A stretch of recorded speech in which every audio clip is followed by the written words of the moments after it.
So let's look at this right here. Remember, you start with the number at the end. You start at -1. Now, Carnegie does the slope a little different than we do. I would just say go up 3 and over 1. And it's actually, Carnegie always makes you go over 1. So that one would have been the same. Carnegie always makes you go over 1.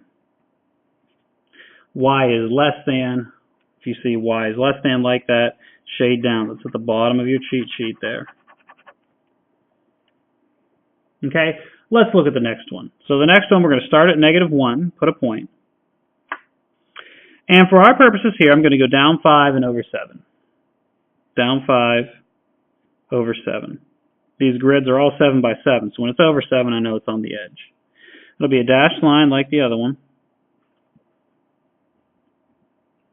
And I'll shade down because of this right here. Y is less than always means go down from there. Now, if this were Carnegie, what I would tell you to do is take 5 divided by 7, you get about 0.6. So go down about 0.6 and then over 1. Carnegie always makes you go over 1. But the nice thing about Carnegie is you just got to get kind of close and it'll fix it for you. So if you go from this point, if this was one of your Carnegie problems, if you go down just a little less than 1, it'll take it. And then I'll put the line for you. Okay, let's look at this next one together as well.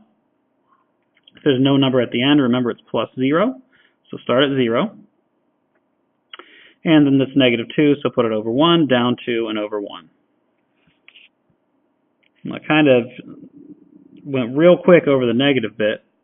And Y is less than, so shade down. Okay, now this slope here was positive. If I try to make the end's backwards. Okay, so that's no good. That's not an N. Here, if I try to make the end, that looks like an N. So that's good. Here, if I try to make the end, that looks like an N. Okay, so this slope is positive, this slope was negative, and this slope was negative. So it's positive in front of the 3 here, negative there, and negative there. So as soon as you draw your line, I would just sketch it very lightly. Sketch your line very lightly, and then check it with the end to make sure that it's negative or positive, done correctly. Okay, these are all done correctly. All right, go ahead and try the next 3 like the other side. This left half of the sheet is the same, and the right half for all of you is different, so don't copy the right half. That would be silly. Go ahead and get to it.